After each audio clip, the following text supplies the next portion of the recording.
What's up, everybody? Welcome back. I'm Abe, and this is a web page for the latest patch. And this is came out, I guess, on 11.8. Man, I'm a few days late. I think it actually released today, but the notes came out a couple days ago. So let's just go through it really quick. There we go. Released on Tuesday, November 13th, which is today. That's right. So let's see. Onslaught. I've heard a little bit about what's going on with this, but let's just jump right in and read through it. So, introduced Abyssal Dead Space Co-op for frigate fleets. Co-op can be accessed by activating 3 filaments of the same type to create an entry trace. Entry trace can be activated by any member of the fleet piloting a frigate at the trace location. Up to 3 frigates can enter the pocket together. All frigate classes are allowed. Abyssal timer starts when the first player enters. Co-op rewards are roughly triple solo Abyss rewards. That'll be interesting. Introduced Abyssal Dead Space Proving Grounds to solo cruiser runs. Abyssal Proving Conduit may spawn in the final room of solo runs. Proving Conduit leads to a new area with an unlockable Triglavian Cladistic cache. Cache unlocks and explodes after 5 minutes if uncontested. Up to 2 players may be placed in the same proving pocket. Loot and exit may only be accessed by 1 player. 2 may enter, but only 1 can leave. Proving conduits will only appear in Tier 3, 4, and 5 Abyssal Dead Space pockets. Introduced Triglavian extractors. They appear attached to celestial objects and asteroids throughout Abyssal Dead Space. Can be destroyed and looted for Abyssal Dead Space resources. Tier 1 encounters will no longer contain NPCs that use stasis webifiers. And all tiers have had an adjustment to the number of NPCs that can spawn at once, with tier 1 to 3 spawning on average fewer NPCs. There's an activity tracker, which I saw on the test server, and that'll be interesting to explore and look at. It'll also probably help people see what the options are available to them. Let's see. ECM changes. All ECM modules jam strength increased by 10%. All ECM modules optimal range increased by 20%. Signature radius reduced for several ECM bonus ships. The Griffin, which is reduced to 40 from 42. Kitsune, reduced to 42, was 47. Griffin Navy issue, reduced to 38 from 40.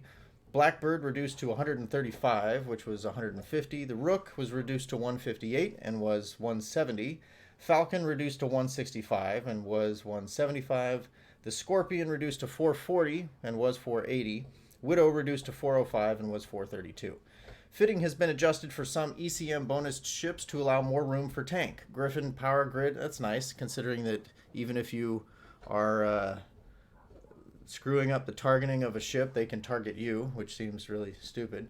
At least now you can tank a little bit better. Griffin power grid increased to 28, was 24. Kitsune power grid increased to 30, which was up by 4. Rook power grid increased to 740, up from 680. Falcon power grid increased to 760, up from 700. Scorpion power grid increased to 9,500, and it was 9,000. Widow power grid increased to 9,800, was 8,800. And Widow CPU increased to 800, was 760. And that's interesting. It makes it clear that most tanks are heavy on CPU. Or a power grid, because if they're thinking they're increasing the tank, and all they're doing is increasing the power grid, that tells you what you need to know. All right, and I'd also heard about this. Force auxiliary carriers have changes. All capital remote repair modules duration increased by 25%. All capital remote shield booster modules duration increased by 25%. Let's see. Remote repair increased by 25%. Remote shield booster increased by 25%, which technically I think makes it slower at repping. Capital emergency hull energizer duration decreased by approximately 25%. The hull energizer active resistance bonus was reduced to 95% from 99.9%. I feel like, doesn't that module burn out after one use and it only lasts for something like 12 seconds to begin with? I don't know. It seems weird to me. All right. Capital ancillary shield boosters limited to 1 per ship. This does affect all capitals, not only facts. Apostle and Minakawa bonus to capacitor pool removed. Lif and Ninazu bonus to capital cap injector amount removed. All right, so there's a big nerf for Force Ox. Eve Search added the Eve Search bar to the info panel. The Eve Search can find characters, corporations, alliances, market items, apparel, etc.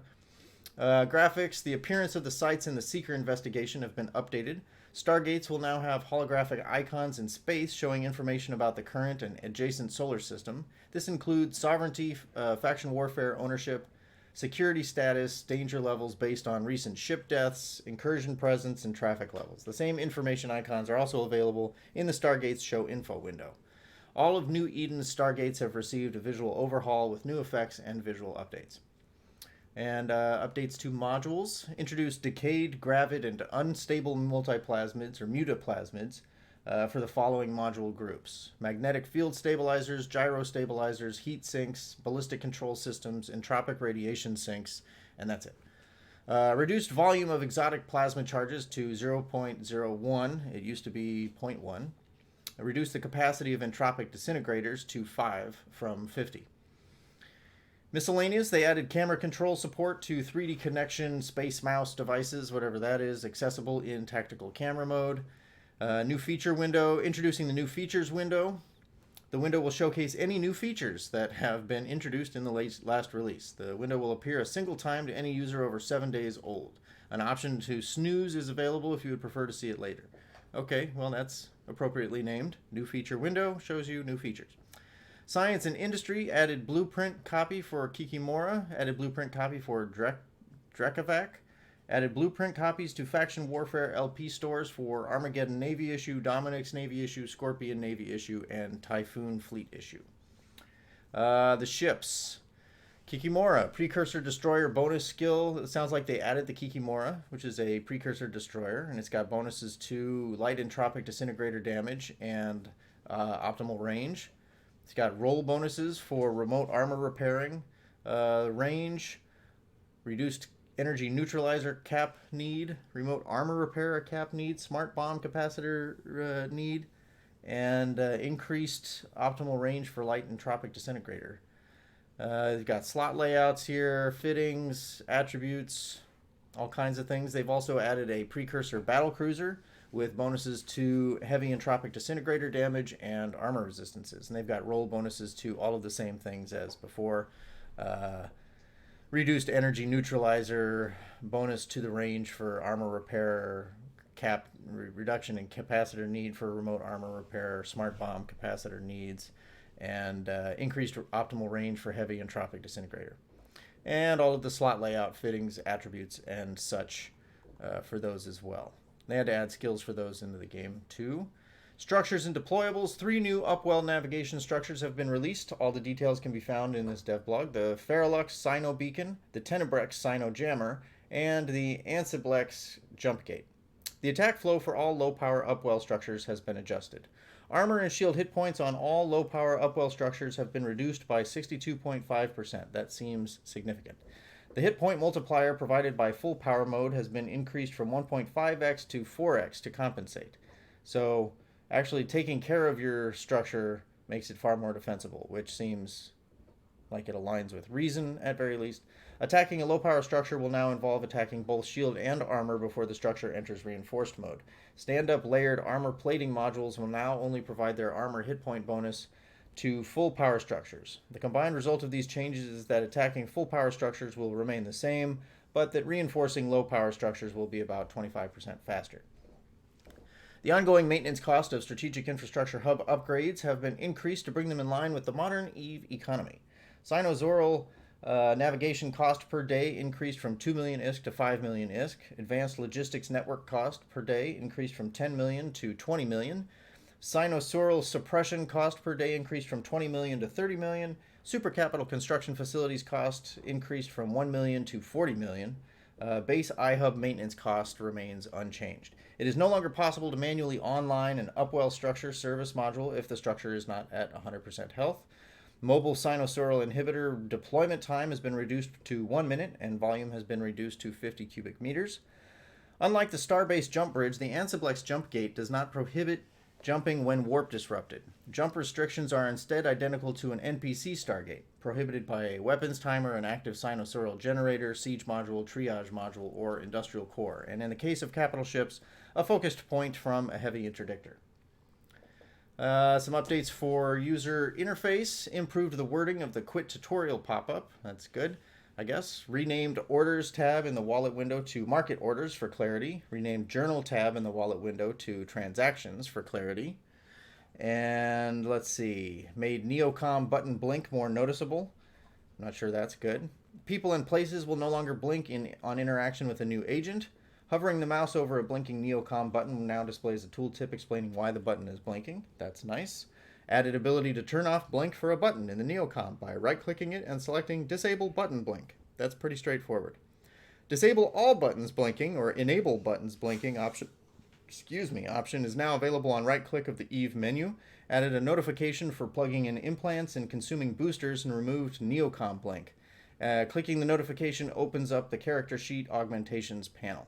Removed blink on corporation medal awarded and made already existing notification clickable so that it opens the character sheet decorations panel. Added blink hints for all wallet events. Separated personal and corporation wallet settings. Added compact window mode for the planetary production. This can be activated by clicking the button to the left of the minimize button.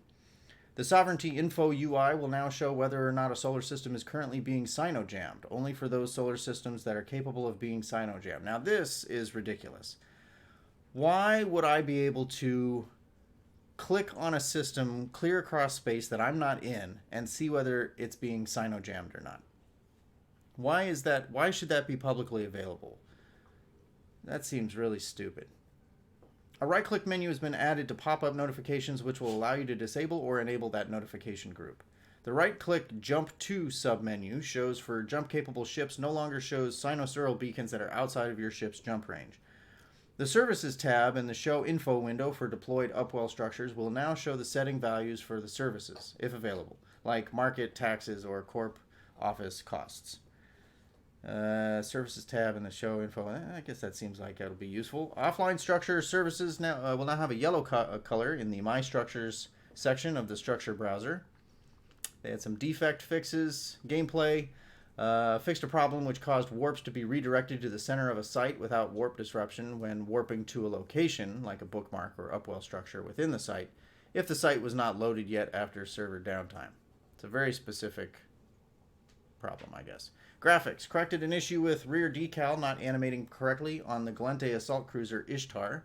Corrected the Vexor logo being displayed on the Galente Assault Cruiser Ishtar.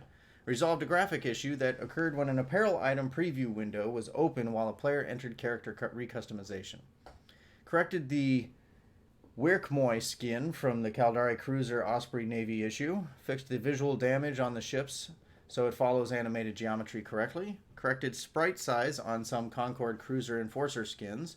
Fixed an error thrown when flying near Angel missile batteries. Corrected the decal visibility on the Caldari Marauder Golem skins. Adjusted corpses to minimize rotation. Fixed an error thrown when destroying the Forsaken stockpile.